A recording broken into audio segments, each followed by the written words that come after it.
और वो जो मुरली बजी तो गोपियां जे जैसे ही तैसे ही उठ धावहें।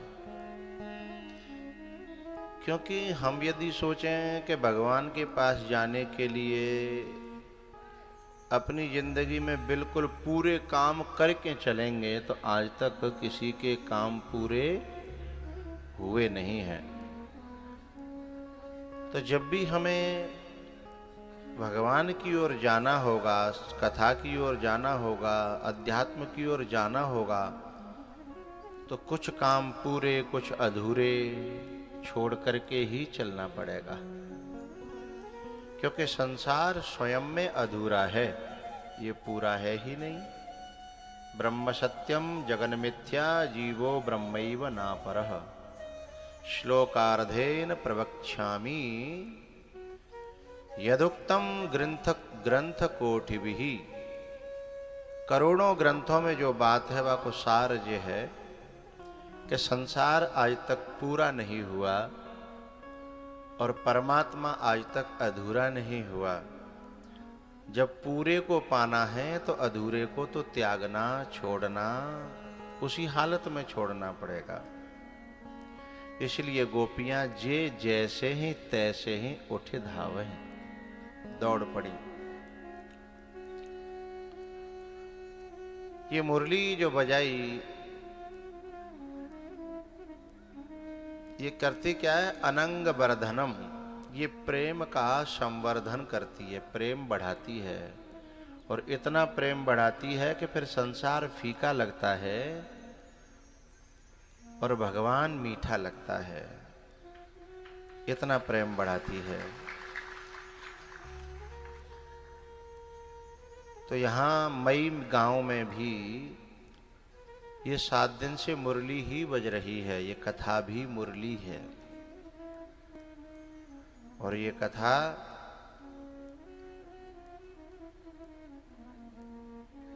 क्या करती है? हृदय में प्रेम का अनंग वर्धनम, प्रेम का संचार करती है।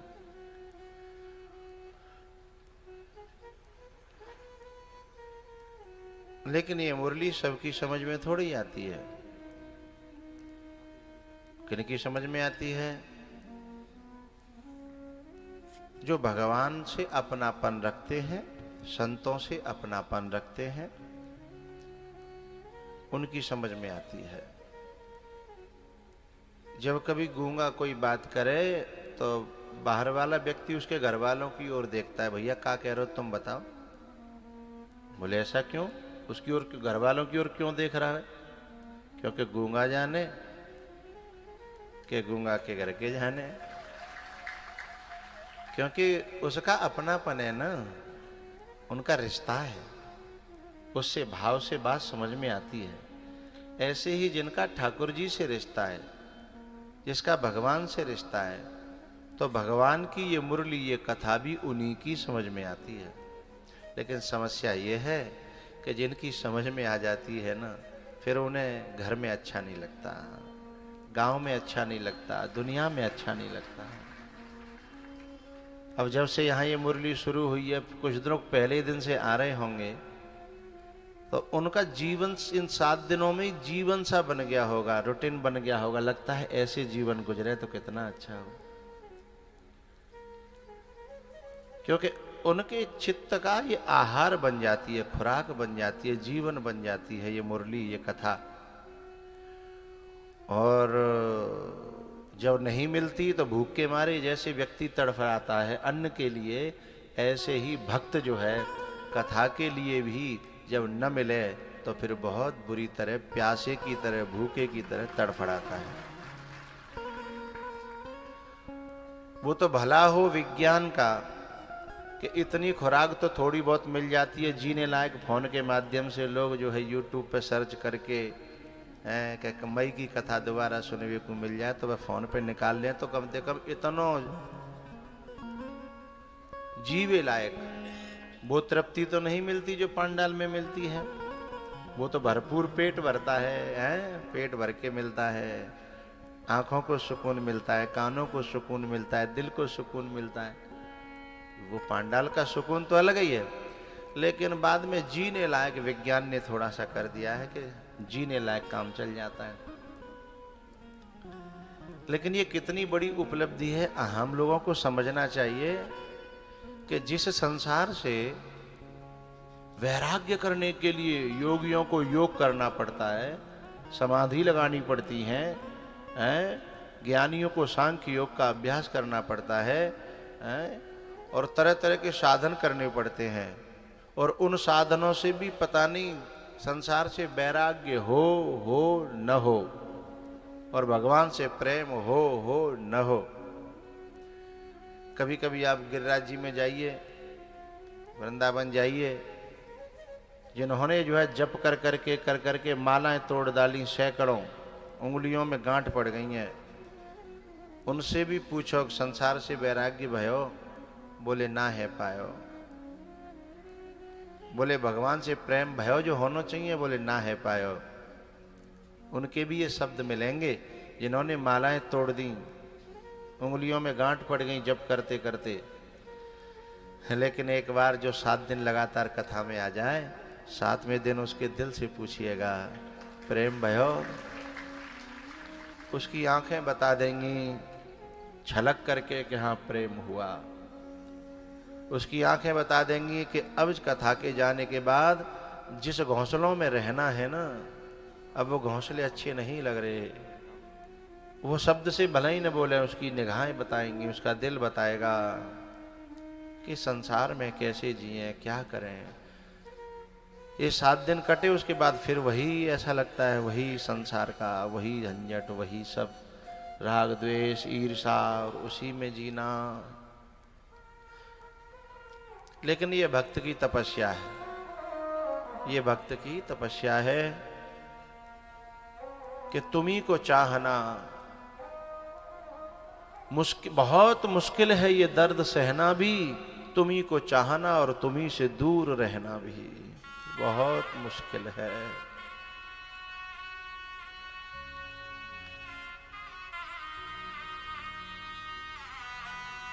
जो कोयल होती है ना, कोयल,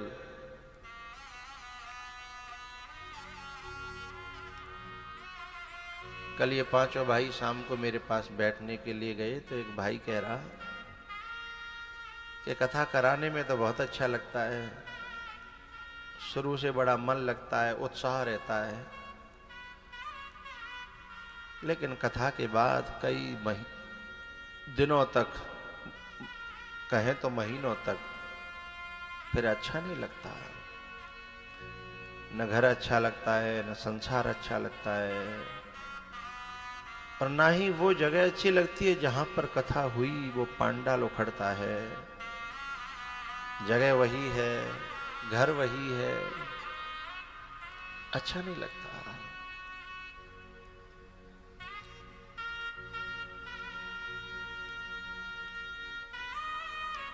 कोयल होती है ना, अपने अंडों को कौवा के घोंसला में रख देती है, और जब कौवा के घोंसला में रखती है ना, तो वहां कोयल के बच्चे पैदा होते हैं, और कोयल कुह कुह करती है, तो कोयल के बच्चों की आवाज भी कोयल की तरह निकलती है। तो वो कहते हैं कि हम पैदा तो यहाँ हुए हैं, पर हमारी आवाज वहां मिल रही है, हमारे भाव वहां मिल रहे हैं, हमारा स्वर तो उनसे मिल रहा है, और पैदा हम यहाँ हुए हैं।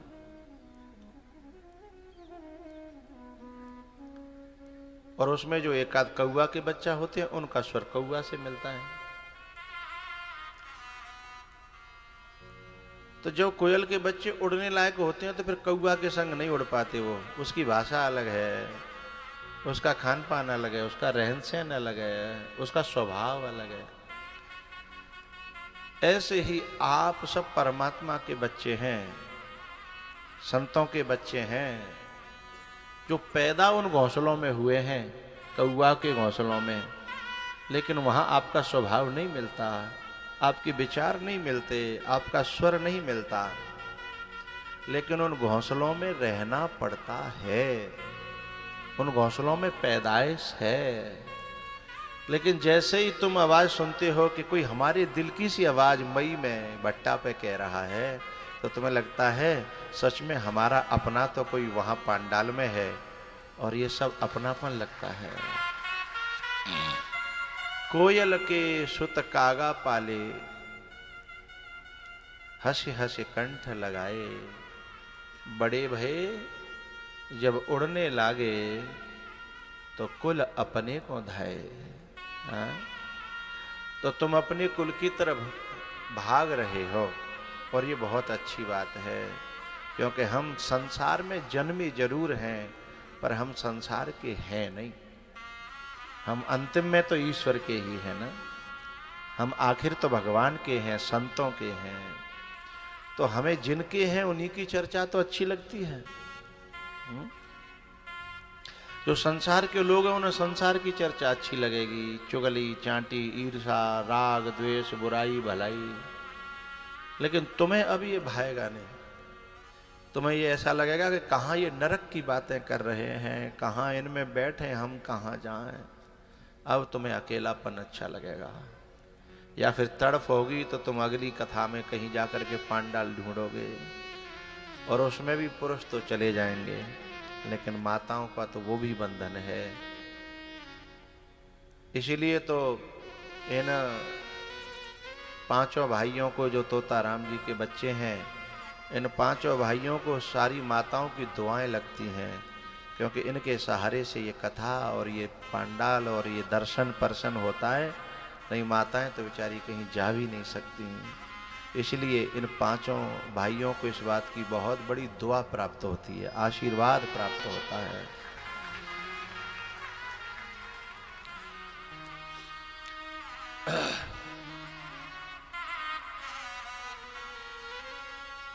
जीवन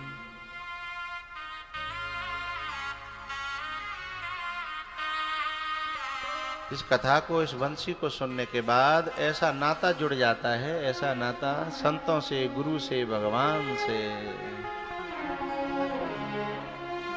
जीवन की डोर तुमसे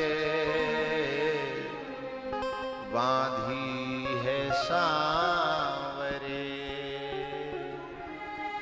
जीवन की डोर तुमसे बांधी है सांवरे,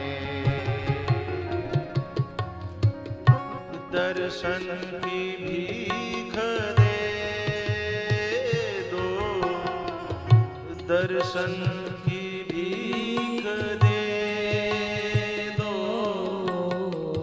नैना है बावरे, जीवन की डोर तुमसे बांधी है सांवरे।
अब तो बना लो मुझको, अब तो बना लो मुझको तेरा दास सांवरे।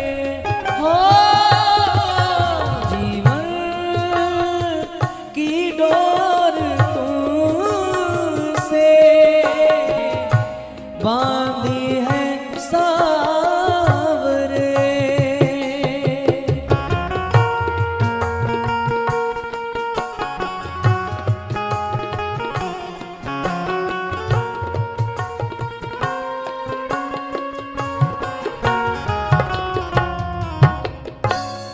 जीवन की डोर तुमसे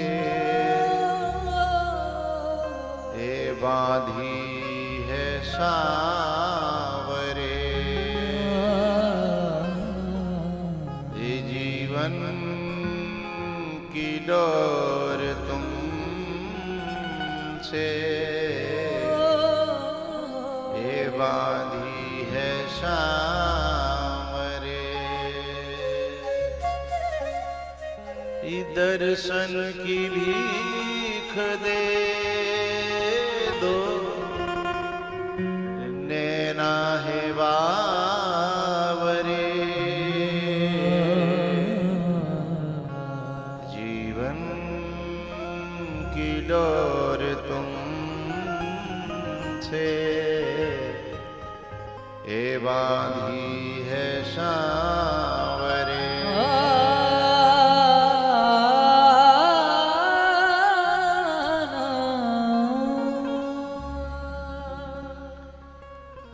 घर वालों ने बहुत रोकने की कोशिश की गोपियों को, लेकिन पति सुतान वय भ्रातृबांधवान अति विलंघ्यतेन्त्यच्युतागता।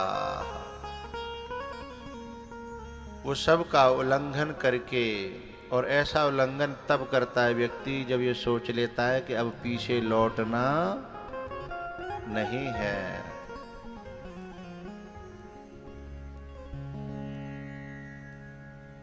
गोपियां भगवान के साथ जब रास करती हैं तो जितनी गोपियां भगवान ने उतने रूप धारण कर लिए। अमित रूप प्रगटे तेहि काला। लेकिन विकार बड़ी दूर तक पीछा करते हैं। तासाम तत्सौभगमदम वीक्षमाणम च केशव। वहां पे भी उनको अपने सौभाग्य का मद हो गया कि भगवान तो सिर्फ मेरे साथ में है, जितना हमें चाहते हैं उतना किसी को नहीं चाहते। इस बात का भी अहंकार हो गया। भगवान ने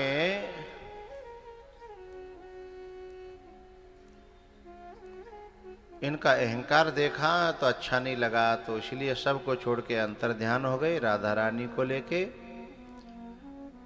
और उनको भी जब अहंकार में देखा तो उनको भी छोड़ करके चले गए। फिर वहां गोपियां जब रोई हैं, उस रुदन को सुखदेव जी ने 19 श्लोकों में वर्णन किया कि वो क्या सोच करके, क्या कह करके।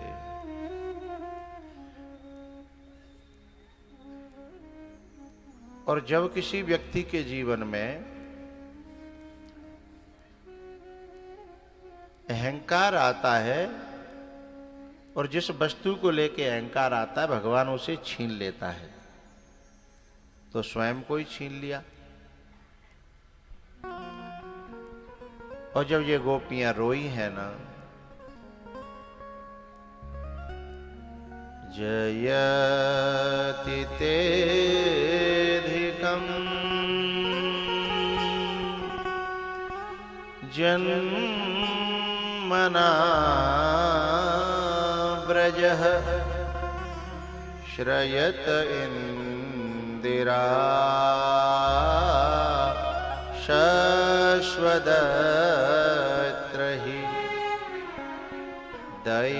दृश्यता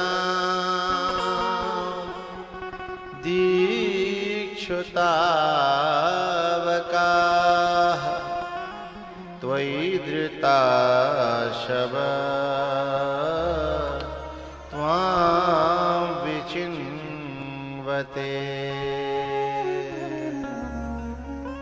शरदुदाशये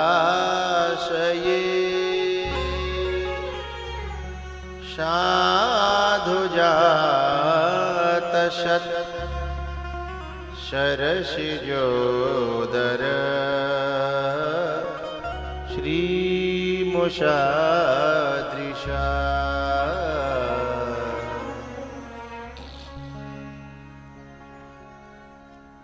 भैयाओ,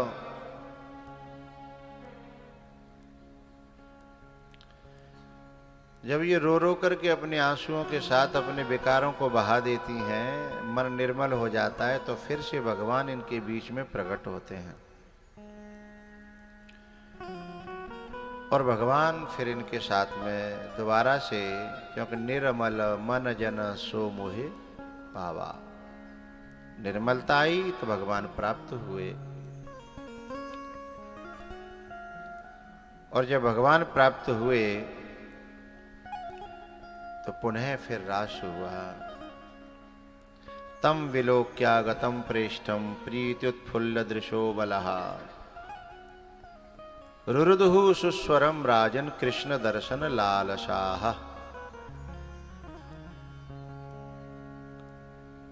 रोना बुरा भी है और रोना अच्छा भी है। यदि रोना संसार के लिए है तो उससे बुरा कुछ नहीं है, और यदि रोना ठाकुर जी के लिए है, कथा के लिए है, गुरु के लिए है, भक्ति के लिए है, तो उस रोने से अच्छा जगत में कुछ नहीं है। इसलिए गोपी जब रोई हैं तो कृष्ण दर्शन लालसाः, कृष्ण के दर्शन की लालसा के लिए गोपियां रोई हैं। इसलिए उन्हें उस रोने को सुखदेव जी गा रहे हैं, सराह रहे हैं, सराहना कर रहे हैं, उस रोने को प्रणाम कर रहे हैं।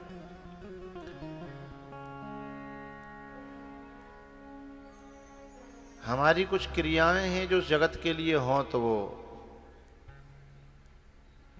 मोह है, आसक्ति है, पतन है, और वही क्रियाएं ठाकुर जी के लिए हों, भगवान के लिए हों, संतों के साथ में हों। क्या वाग्गदगदा द्रवते यस्य चित्तम रुदति अवीक्षणम हसति क्वचिच्च विलज्ज उदगायत नृत्यते च मदभक्ति युक्तो भुवनम पुनाति। वाणी गदगद हो ठाकुर जी के कीर्तन में, रामायण पढ़ने में। जो रामायण पढ़ने वाले हैं उन्होंने देखा होगा कभी कभी रामायण का चरित्र चलते चलते चलते चलते भरत चरित्र आया, आंसू टपक गए, समझ लो एक यज्ञ हो गया जो भगवान के लिए उस लीला में, लीला नाम रूप लीला धाम, ये चार साधन हैं। नाम जपते जपते कुछ ऐसा अच्छा हुआ, भगवान की चरित्र सुनते सुनते यदि हम रो पड़े या वाणी गदगद हो गई, आवाज न निकली, वाग गदगदा द्रवते यस्य चित्तम, हृदय पिघल गया, रुदति अवीक्षणम, रोना आ गया। भगवान की लीलाएं कथा में श्रवण कर रहे हैं या रामायण में पढ़ रहे हैं और एकदम बड़ा हंसी आई, विलज्ज उदगायति, और कथा में ऐसी उमंग आई कि मन नहीं माना, शर्म लग रही थी फिर भी मन नहीं माना, खड़े हो गए और नाचने लगे। कीर्तन में उमंग आई, अच्छा लगा, भगवान की लीला में उमंग आई, अच्छा लगा, और मन कह रहा था कि दुनिया वाले कहेंगे, जन क्या क्या कहेंगे, पर भाड़ में जान दो, अपना मन नहीं मान रहा, नाचने लगे। तो वो क्रिया है नृत्य की। संसार में हो तो वो मोह और आसक्ति और आकर्षण है, लेकिन यदि वही कीर्तन में हो, कथा में हो, भक्ति में हो, तो वही नाचने की क्रिया भक्ति है, उससे भगवान रीझता है।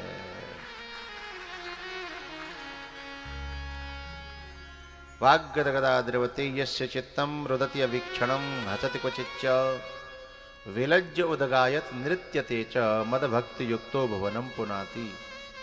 भगवान स्वयं कहते हैं कि ऐसा मेरा भक्त जो मेरे लिए नाचता है, गाता है, हंसता है, रोता है, गदगद होता है, ऐसा भक्त के पांव जहाँ पड़ जाते हैं वो जगह पवित्र हो जाती है। उसकी दृष्टि जिस पे पड़ जाती है वो व्यक्ति पवित्र हो जाता है। वो जिसे छू देता है वो परम पावन हो जाता है। मद भक्ति युक्त है ना वो, मोह युक्त नहीं है, आसक्ति युक्त नहीं है। मद भक्ति युक्तो भुवनम पुनाति। वो तीनों लोक और 14 भुवनों को पवित्र करता है मेरा भक्त।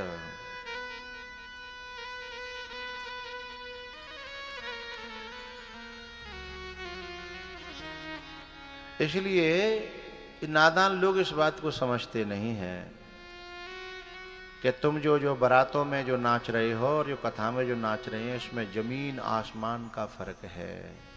तुम बारातों में जो नाच रहे हो हैं उसका केंद्र कुछ और है, लक्ष्य कुछ और है, लेकिन जो कथा में नाच रहा है उसका लक्ष्य कुछ और है।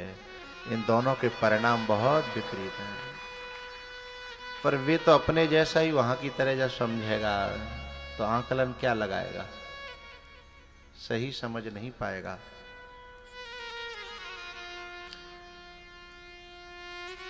इसलिए रुरुदुहु सुस्वरम राजन कृष्ण दर्शन लालसाह। कृष्ण दर्शन की लालसा से रोई और उसे कहा सुस्वरम। बहुत से लोग जो है ना रोते भी हैं, भगवान के लिए रोना भी है ना तो वो सुरीला हो जाता है। भगवान के लिए रोना गाना सुरीला हो जाता है और संसार के लिए रोना गाना बेसुरा रहता है, सुरीला नहीं होता वो।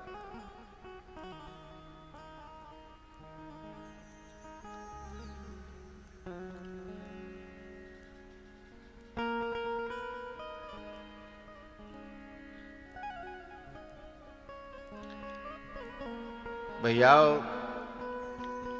उसके बाद में जो है 3 असुर और थे, उनको भगवान ने समाप्त किया।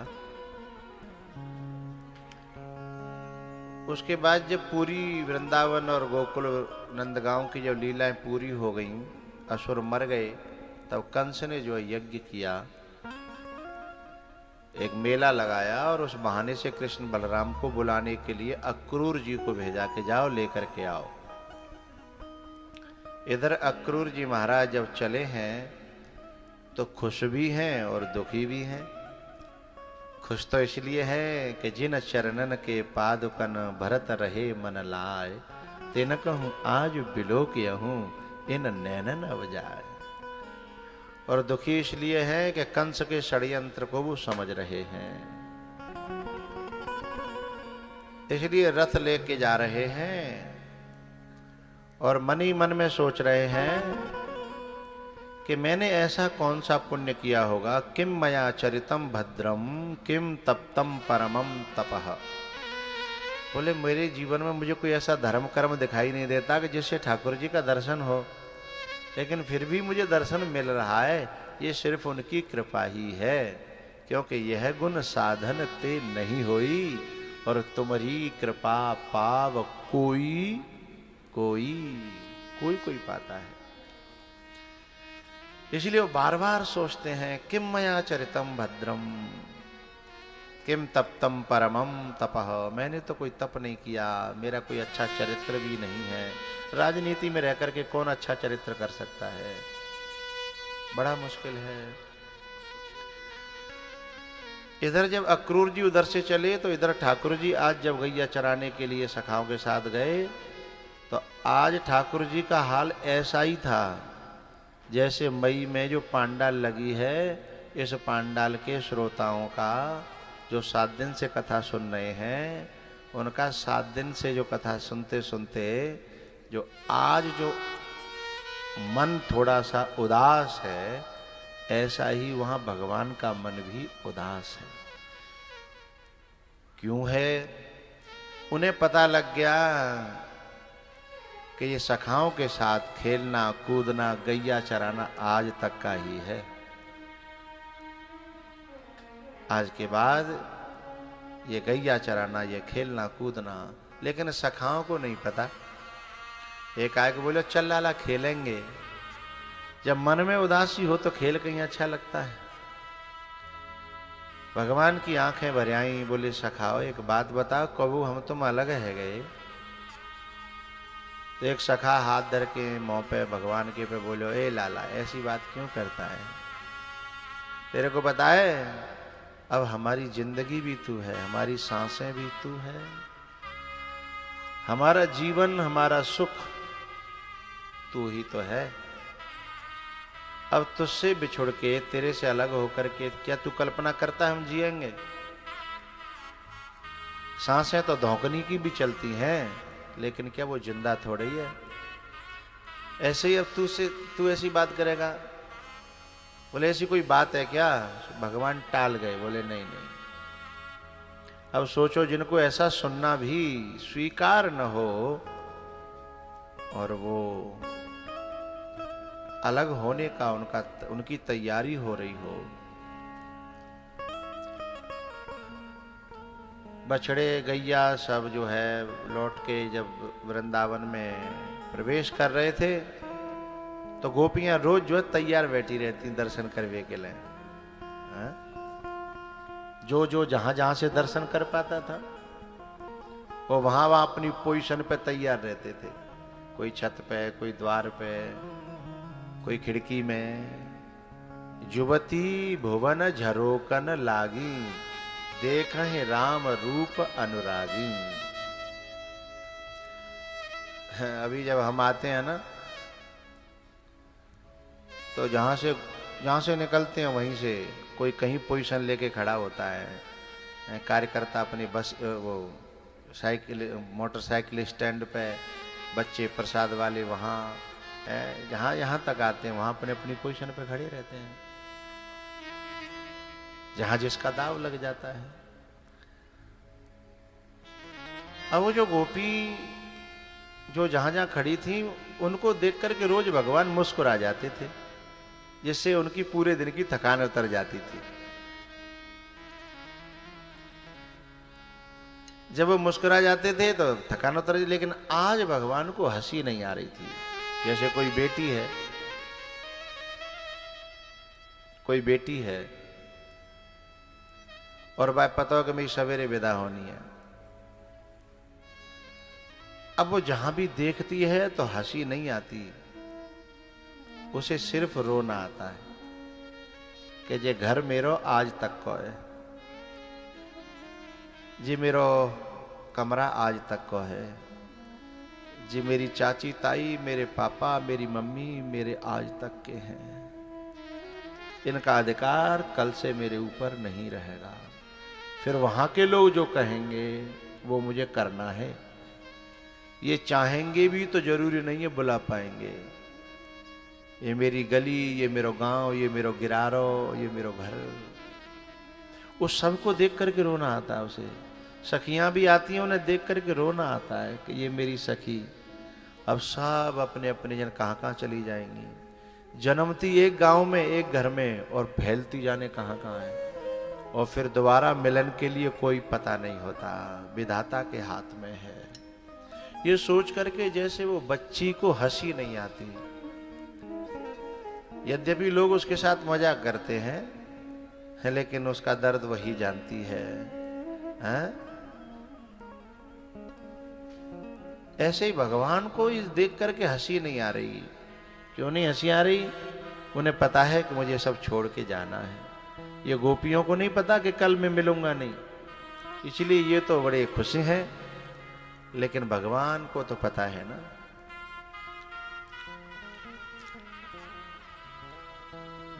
गाय बाड़े में बंद करी, अक्रूर जी से मिलकर के कहा, काका तुम मुझे लेने आए हो, मुझे तो पता है, पर अभी मेरी मैया को मत बताना, क्योंकि मेरी मैया बहुत प्यार करती है मुझे, वो मेरे जाने की बात को सहन नहीं कर पाएगी, झेल नहीं पाएगी। मैं अपने तरीके से उसे पढ़ाऊंगा, समझाऊंगा, तब समझेगी। और वो समझदार नहीं है ज़्यादा। और माताएं दिल के हाथों मजबूर होती हैं, उन्हें समझदारी से बहुत ज़्यादा लेना देना नहीं होता। इसलिए भगवान कहते हैं, काका मेरी मैया को मत बताना, ठीक है। लेकिन ग्वाल वालों ने जाकर के अपने अपने घर ये बात कही कि आज लाला कुछ ऐसी अटपटी बातें कर रहा था कि कभी बिछुड़ गई तो कभी ये कभी वो, ऐसी बातें कर रहा था। गोपी भांप गई। इधर अक्रूर जी का आना हुआ, बात जन कहां से निकली और फूट गई। व्रजवासी सब जो है, गोपियां ग्वाल वाल दरवाजे पे आकर के रोने लगे। गोपियां कहने लगी ग्वाल वालों से जाकर के हमारी प्रार्थना करो कि वो हमें छोड़ के न जाए, जैसे वो राखेगा वैसे हम रहेंगी। एक दूसरे से कहने लगी तुम ही तो शिकायत करती थी, तुम ही तो ताने देती थी, इसीलिए जा रहा होगा। बोले नहीं नहीं, अब हम कभी शिकायत नहीं करेंगी और कभी भी जो है हम उससे कुछ कहेंगी नहीं, अब न जाए। ग्वालवाल जब भगवान के कमरे में गए तो लिपट करके भगवान सभी सखाओं से रो पड़े।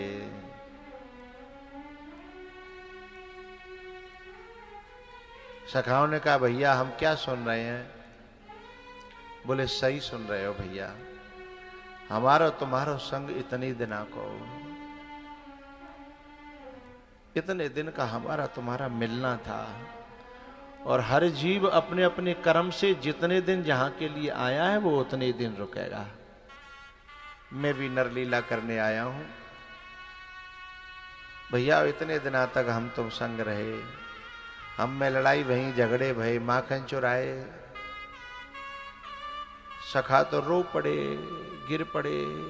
बोले पता ही नहीं था, सोचा भी नहीं था ऐसा, तो ये अचानक से ऐसी बात कैसे कर रहा है। इतने में क्या हुआ, मैया की नींद खुली सवेरे रात में ही, और देखा दरवाजे पे भीड़ लगी है।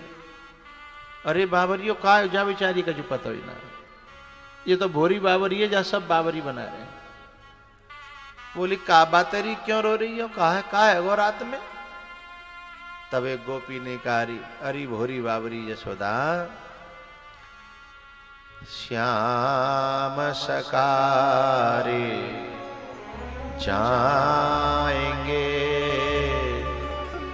नैन मरेंगे रोए।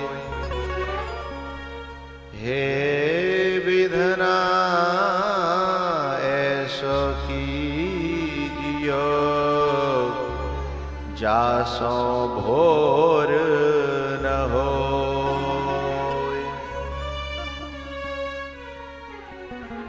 वीरो लाला सकारे जाएगो? अरे क्यों जाएगो, कोले जाएगो? अक्रूर आए हैं। अब तो यशोदा के पैरों तले से जमीन निकल गई। सीधी दौड़ी दौड़ी पहले लाला से तो पूछूं ये है क्या। और लाला के पास जब गई, लाला ने जैसे ही देखा कि माँ आई है, उसने माथा टेक करके आंसुओं से माँ के चरण धो दिए। मैया ने उठा के देखा कि आंसू, वो समझ गई। बोली लाला मैं जो सुन रही हूं वो सही है क्या? तेरे मुंह से सुनना चाहती हूं। तब भगवान कहते हैं माँ, कर मन सो मिलिवो भयो, कर्म ही तो बिछुड़ाए,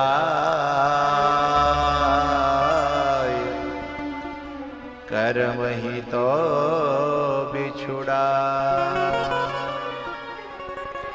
अरे मैया, मेरी वृंदावन की लीलाएं अब पूरी हो गईं, अब मुझे कर्तव्य के मार्ग पर जाना है।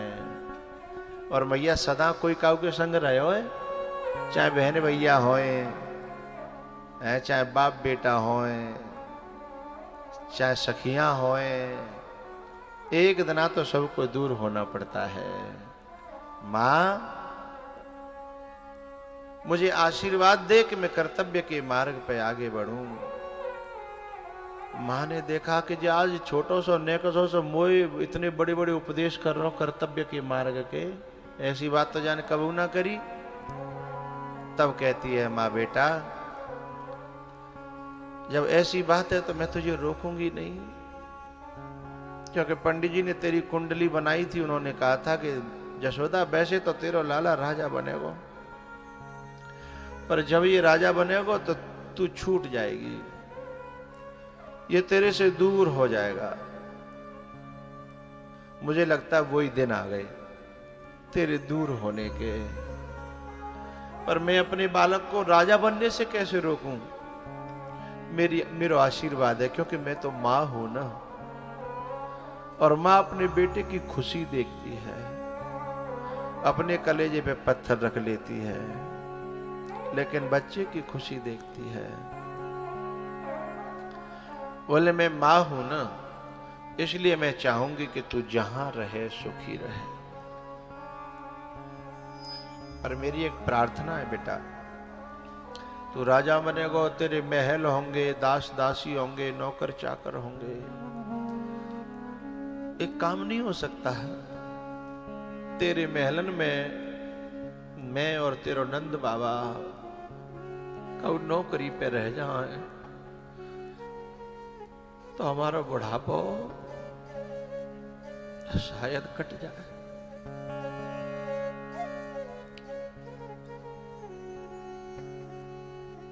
नहीं, हमारा बुढ़ापा कटेगा नहीं,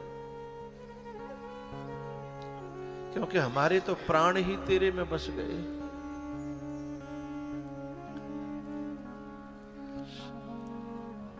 हम सुबह शाम बस तेरे दर्शन करेंगे दूर से, और हमारा पूरा दिन जो है कट जाएगा। इस सहारे से शायद हमारा जीवन कट जाए, नहीं तो बड़ा मुश्किल है।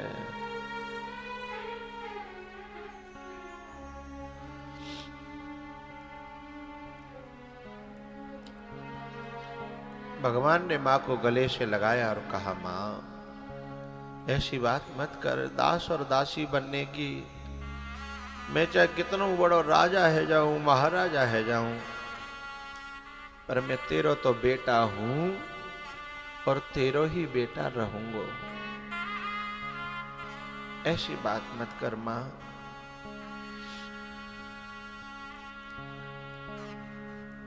अभी बहुत रात है, तू रात भर रोएगी, अभी सो जा। अब कई मां को नींद आती है, मैया ने उल्टा लाला को लिटा दिया कि तू सो जा, और रात भर माथे पर हाथ फेरती रही और सोचती रही कि विधाता काय को तो तेने दयो, और काय को तेने बीच मझधार में जा लहरो है।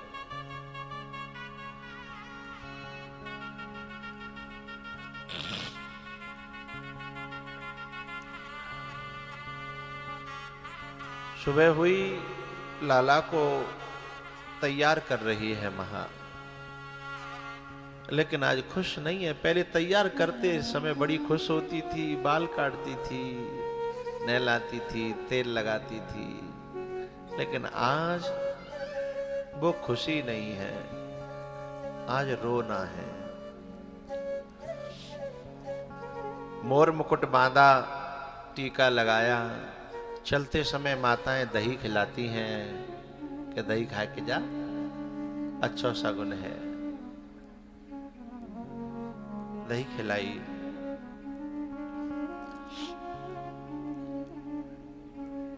भगवान अपने ग्वाल वालों से, सखाओं से मिले, भैया क्षमा करना।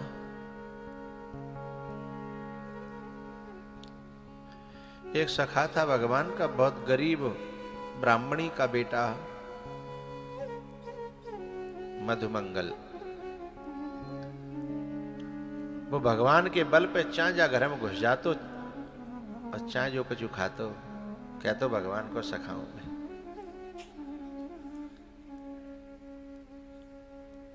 जब भगवान उससे मिले तो वो बोलो कि जिन सबन के तो घर है, परिवार है, नौकरी है, चाकरी है, खेत है, सब कुछ है, गैया है, मुंह पे तो सिर्फ तू है।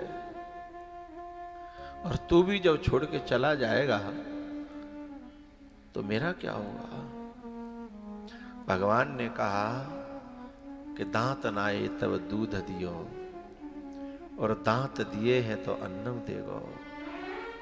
चिंता न करना मेरे सखा, सखा सोच त्यागहु बल मोरे, सब विधि घटव काज में तोरे।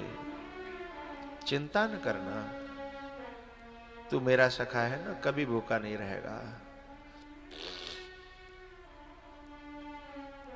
भैया सबसे मिलकर के आप लोगों ने देखा होगा, बेटी की विदाई में बाप इधर उधर बरकता रहता है, बचता रहता है कि मैं सामने न पड़ूं, मुझसे देखा नहीं जाएगा। इसलिए वहां लाला की विदाई में नंद बाबा भी बचने की कोशिश कर रहे थे, लेकिन लाला को तो नमन करके आशीर्वाद लेना था। एक साइड में जहां नंद बाबा रो रहे थे, वहां जाकर के लाला ने पांव छुए और गले से लिपट गए।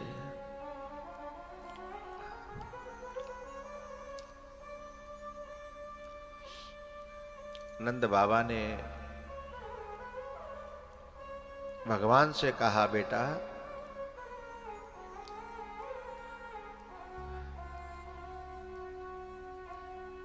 तू तो जानता है कि हमारे प्राण तेरे में बसते हैं। दशरथ जी ने कहा था ना, सब सुत मोय प्राण की नाई, पर राम देत नहीं बने गोसाई। तू जा रहा है, हम रोक तो नहीं सकते, पर तेरी यशोदा मैया ने प्रार्थना करी है, यदि तेरे महलों में कोई जगह मिल जाएगी तो जीवन कट जाएगा। इस पे बात सोचना।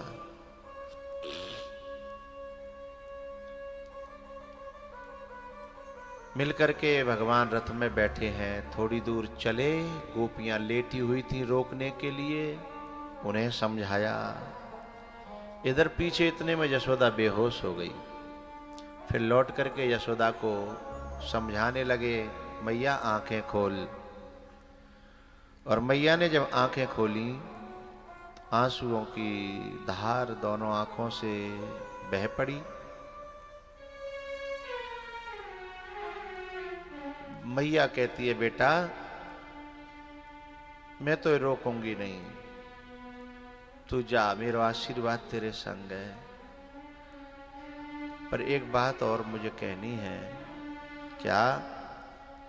बोले, बेटा मेरे मन में एक परेशानी है, दुख है, मेरा दर्द है, वह कम करके जा। कहा, बोले एक दिन तैने मेरी मटकी फोड़ दी थी, और वह नेक सी बात पे मैंने तू पकड़ के हैं और पूरे दिन बांध के रखो, और तेरे ऊपर पेड़ गिर गए, वादना तू मुश्किल ते बचो।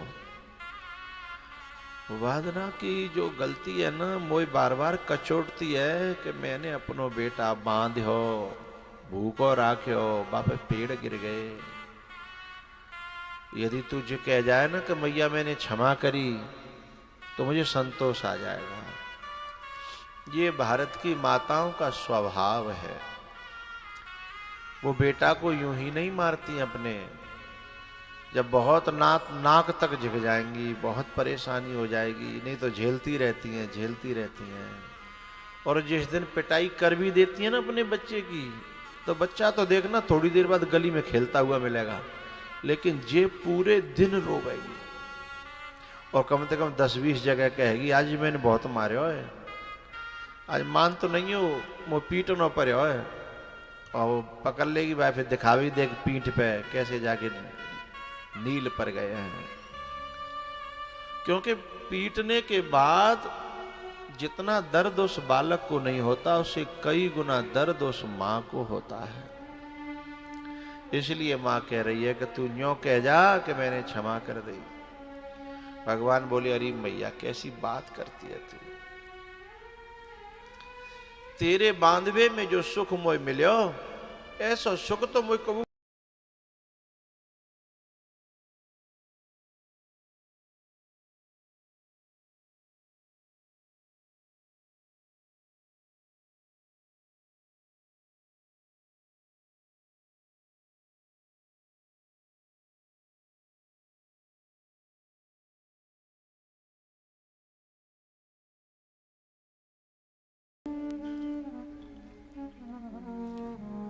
भगवान माँ को समझा रहे हैं। पर एक बात मैं आपको बताऊं, माँ को कोई कितना भी समझाए, माँ समझ नहीं सकती, क्योंकि माँ का जो दिल है ना, वो बुद्धि से ऊपर होता है, क्योंकि समझती है बुद्धि और दिल तो समझता ही नहीं है।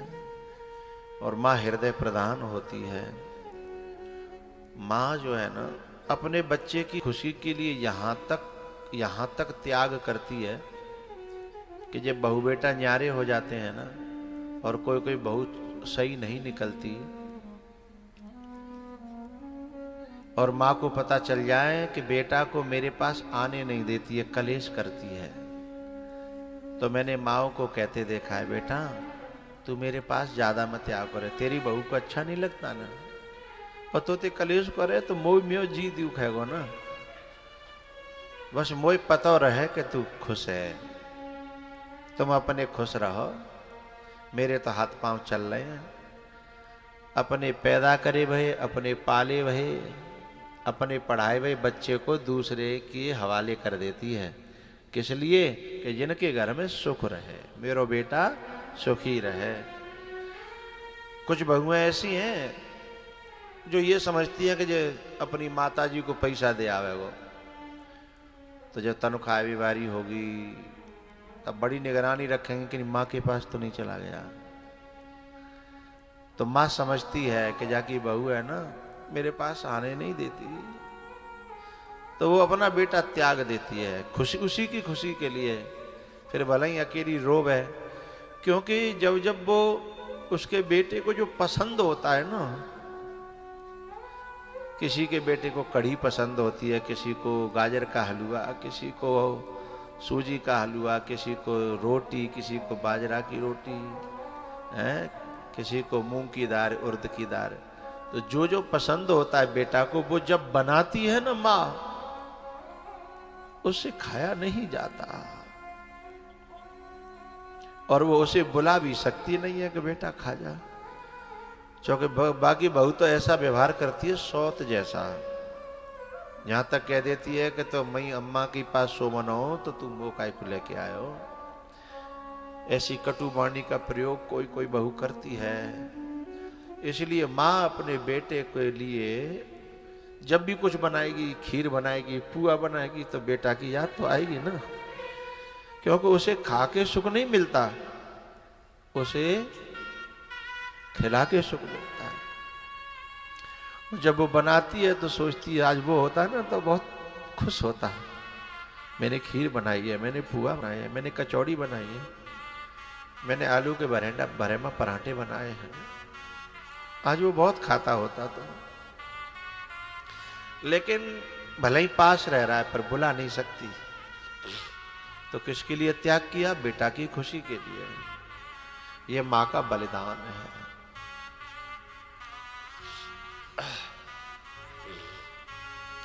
कितना निर्मल और पावन है माँ बेटे का नाता, 9 मास गर्भ में धरती उस माँ को शीश झुकाता। बेटा कोई माँ से रूठे, माँ 100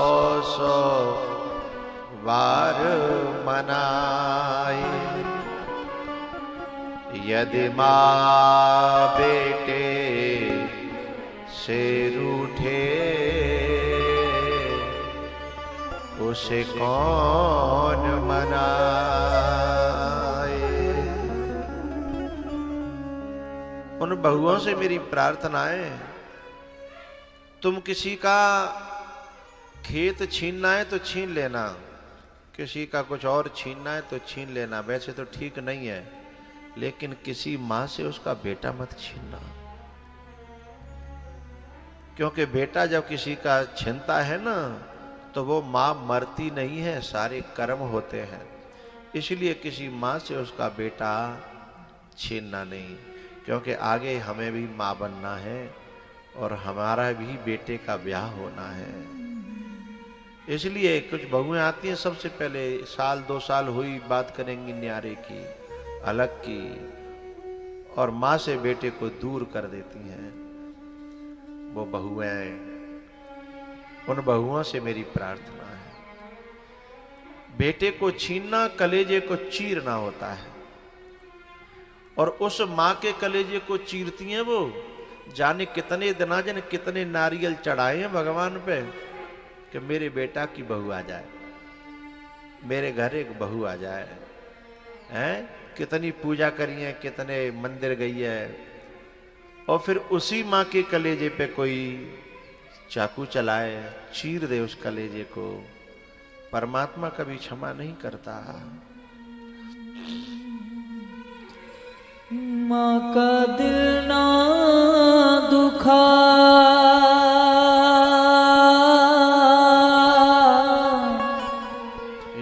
माँ का दिल ना दुखा,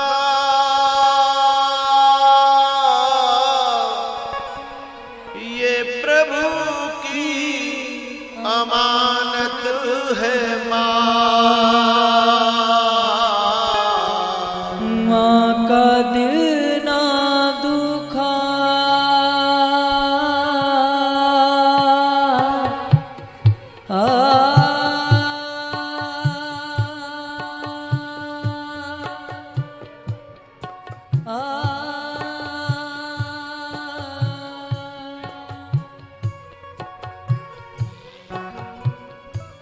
माँ का दिल ना दुखा,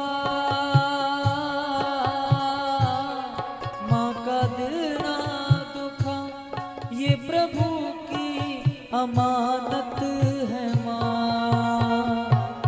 माँ का दिल ना दुखा,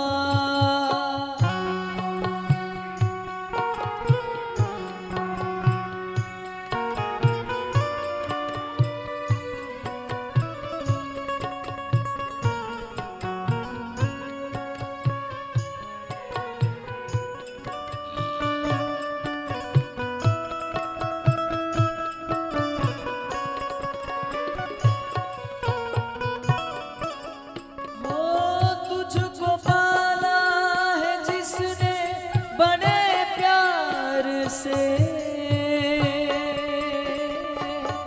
तेरा दामन भरा उसने किरदार से।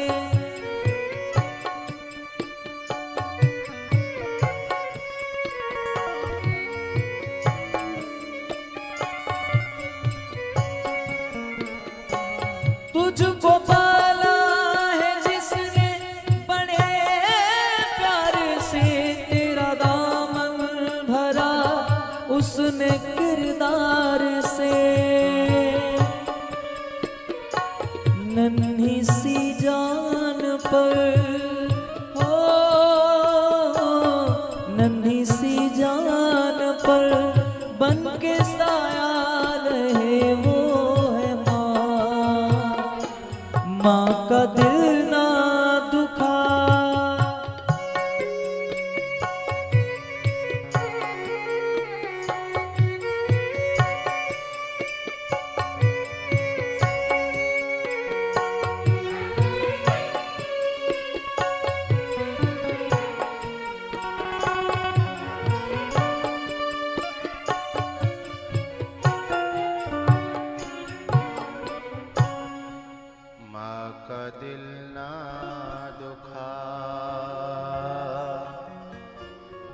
प्रभु की अमानत है माँ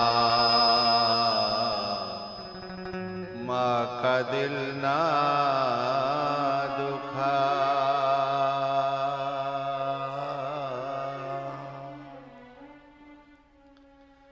भगवान विदा हुए हैं।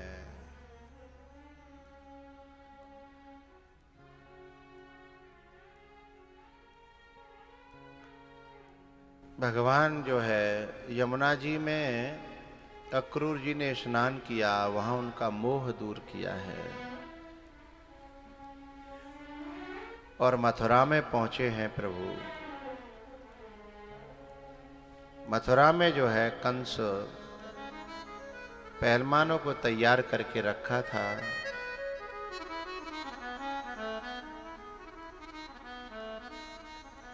और इनको जो है ग्वाल वालों को और भगवान को पीछे से ग्वाल वालों से रुका नहीं गया तो भगवान के पीछे पीछे मथुरा पहुंच गए।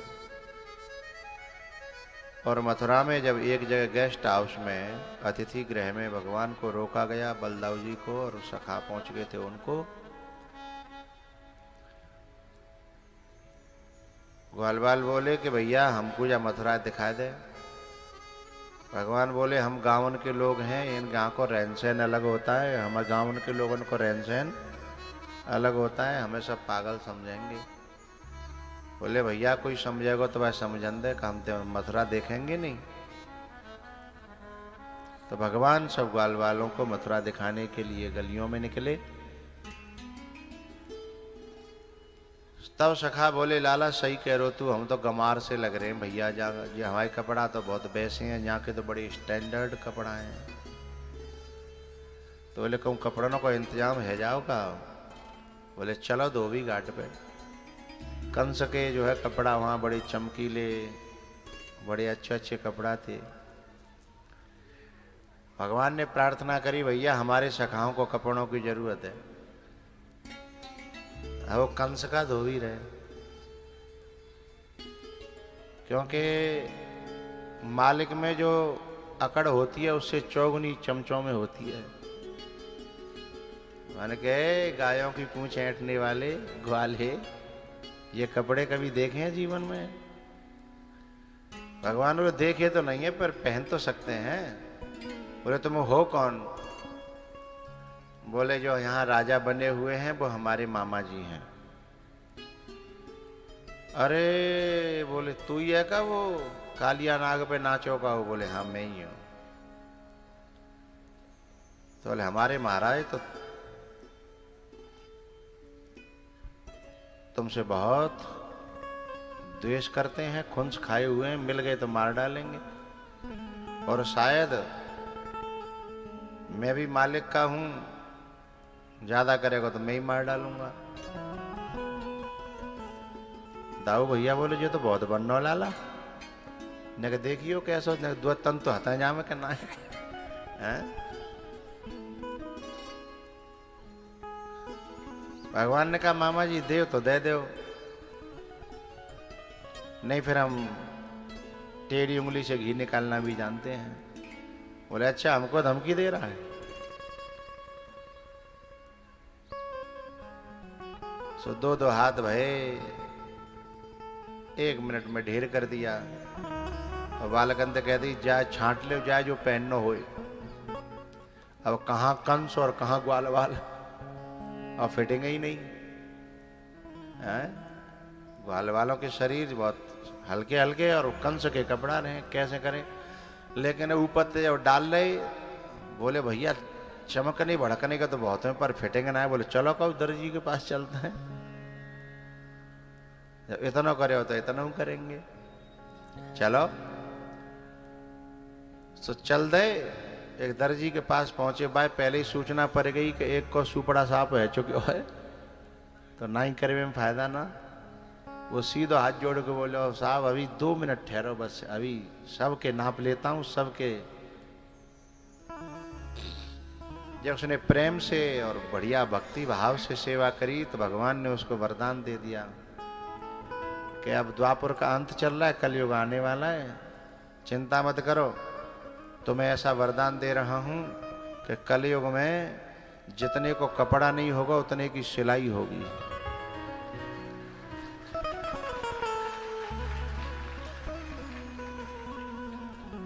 है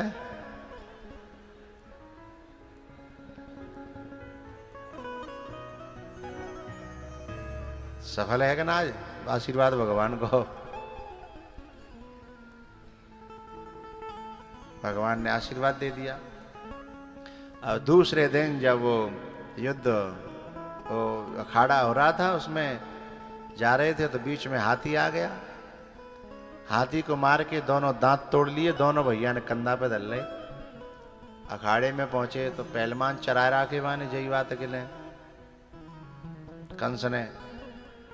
लेकिन जब हाथी के दांत पहलवान ने देखे कंधा पे धरे हुए, तब मैंने कि जब हाथी हमारे आए तो आदमी तो कितना हो ताकतवर हो।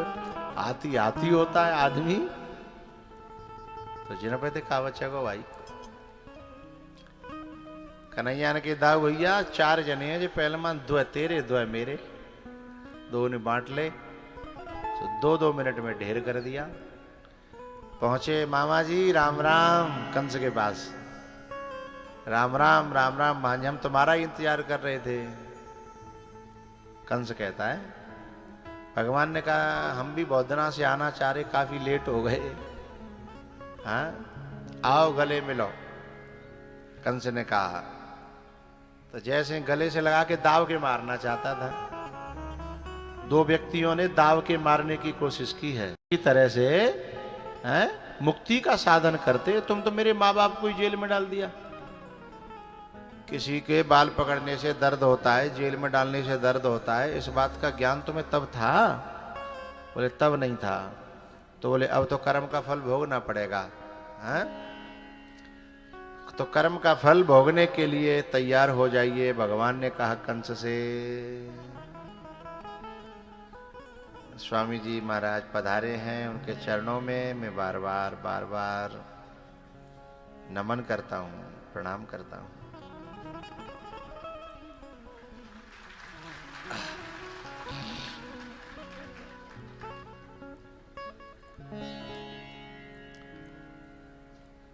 तो बार बार मारने की कोशिश करता है कंस। और बाल पकड़ लिए और तब बताया कि तुम्हें दर्द जो है, ये बात पहले पता होती तो शायद ये दिन तुम्हें देखना नहीं पड़ता।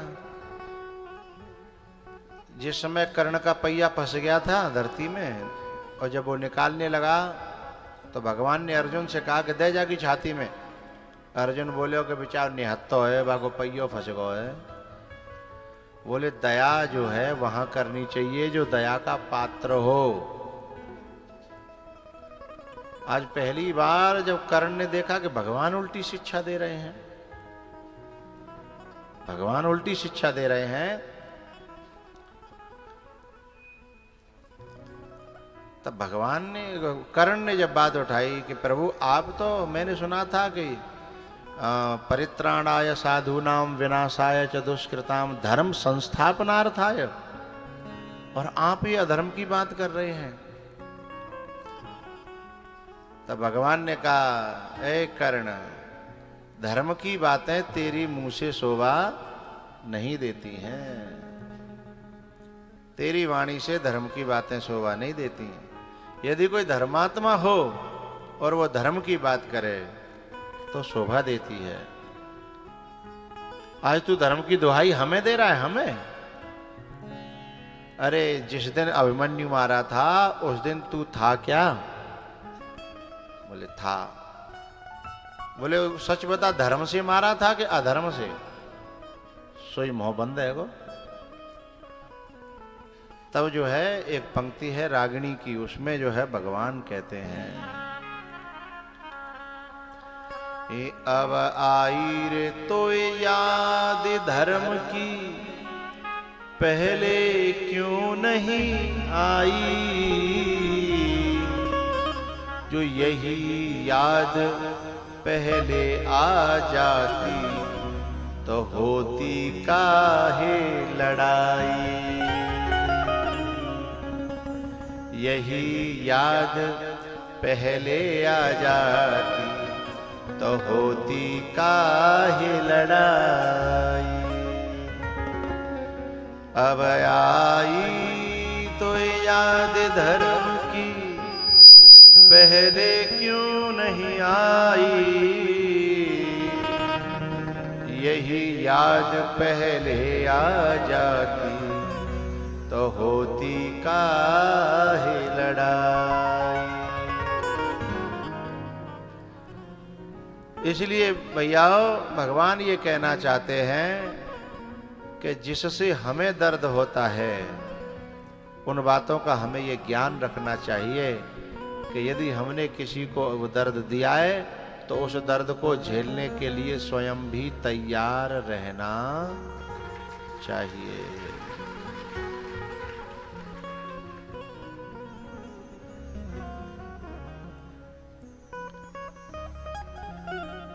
इस प्रकार से कंस का भगवान ने वध किया है।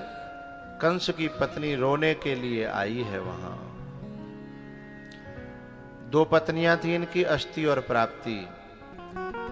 जब वे दोनों रोने के लिए आई हैं तो उनके मुख से जो है सुखदेव जी महाराज बड़ी प्यारी बात बता रहे हैं। वो रो करके कहती हैं, माताओं का स्वभाव होता है जब रोती हैं तो चुप होकर के नहीं रोती, कुछ कहते कहते रोती हैं, है ना। आदमी तो वैसे रोता है, लेकिन माताएं तो कहूँ रोवे जाएंगी तो रोत में आपस में सब बात करेंगी। वो रो रही होगी जाके घर से, मतलब जा घर में कोई गमी भई है, फिर वे जा रही क्या रोवे, फिर बेव जाएंगी, फिर वे रोत बताएंगी, फिर वे रोत सुनेंगी, फिर वे रोत इधर से पूछ लेंगी, फिर वे रोत बता देंगी हैं। और वहां में अपनी पूरी गाथा हो जाती है, रोना भी हो जाता है। वो इधर से जब वो जाती हैं कि हाय राम बड़े अच्छे भले थे, परसों तो फोन भयो कैसे मर गए, रोत पूछ रही है। वो उधर से बतावेगी कछुना कल्ली गए, परसों तो मोगू जलेबी लाए ही हते, परसों तो जलेबी लाए ही हते हैं। हाँ, और कल को मूंगफली खाई, आलू भूजे बुझाए हते, वे आधे धरे छोड़ गए, आधे खाए गए हैं। और अब पता ना है मोगू जलेबी कोई लाव करेगा जब नहीं लाव करेगा तो चले गए। इस प्रकार से रोना भी और वार्तालाप दोनों होता है। तो इसी प्रकार से रो रही हैं और अस्थि प्राप्ति कह रही हैं। ये श्लोक है बड़ा प्यारा। मातरम पितरम वृद्धम भार्यां साध्वीं सुतम शिशुं गुरुं विप्रं प्रपन्नं च कल्पो बिभ्रश्वसन्मृतः। बड़ी प्यारी बात है। अस्थि प्राप्ति कह रही हैं कि इनको इतने दिन जी गए जी का थोड़ा है, इनके कर्म ऐसे थे कि इन्हें तो बहुत पहले मर जाना चाहिए था। भले ही जो हमारे पति थे, पर इन्होंने ऐसा कोई काम नहीं किया जो समाज के लिए अच्छा हो, जो दुनिया के लिए अच्छा हो, सिवाय अपनों के और परायों को सताने के इन्होंने कोई अच्छा काम नहीं किया। हम तो कहती रही, हमारी सुनी नहीं। और आखिर उन्होंने कहा कि मातरम पितरम वृद्धम, जो माँ की आत्मा दुखावे, पितरम पिता की आत्मा दुखावे, वृद्धम बड़े बूढ़े की आत्मा दुखावे, चाहे वो अपनो होए चाहे परायो है। और भार्या मानी पत्नी की आत्मा दुखावे, अच्छी पत्नी होए, सुशील होए, विनम्र होए, बाके बाद में हूं वह की आत्मा दुखावे। बोले वो व्यक्ति सुख कैसे पा सकता है? इसलिए इन्होंने कभी सुख भी नहीं पाया है। मातरम पितरम वृद्धम भार्यां साध्वीं सुतम शिशुं। जो मासूम बच्चों पर अत्याचार करे और गुरुओं पर जो उनको सताए, उनकी सेवा न करे, उनका आज्ञा पालन न करे, आदर न करे, हैं? प्रपन्नम शरणागत अपनी शरण में आए हुए का ध्यान न रखे तो वो व्यक्ति तो बहुत पहले मरवे लायक है, और वो तो चलतो फिर तो मुर्दा ही है। न जाने कब वो मुर्दा खत्म, बस मुर्दापन हुआ को समाप्त हो जाए, कोई भरोसा। गांव में हमारे कहते हैं बकरा की अम्मा कब तक सिन्नी बांटेगी, तो ऐसे कब तक अब कोई बचावेगो है। तो बाय तो कानू का देना, और बाकी मरवे में ही फायदा है।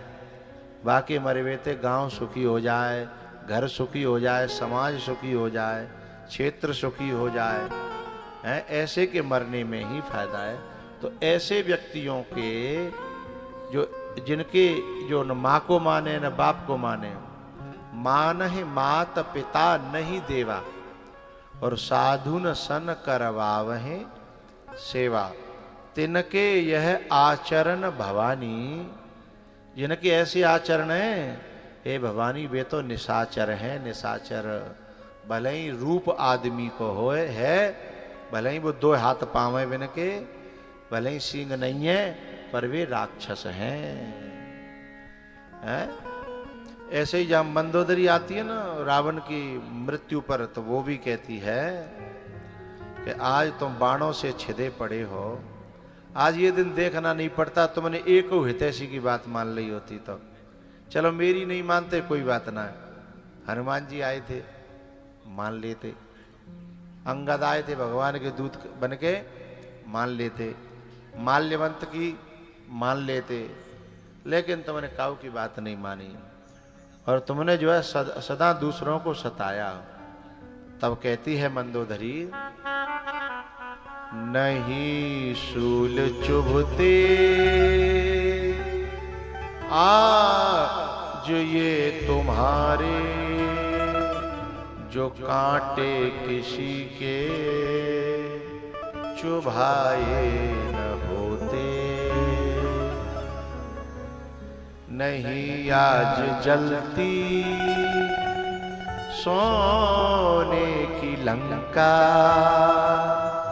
झोंपड़े किसी के जलाए न होते। तुम्हारे भी घर का दीपक न बुझता, जो दीपक किसी के बुझाए न होते। नहीं शूल चुभते आज ये तुम्हारे, जो कांटे किसी के चुभाए न होते। जो कांटे किसी के चुभाए न होते।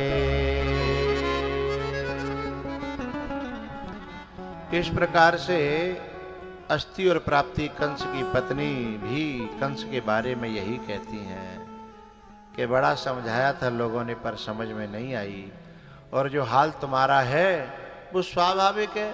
क्यों? बोले राम विमुख असहाल तुम्हारा।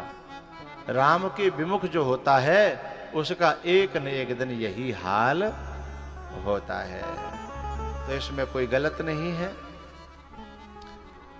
उसके बाद भैया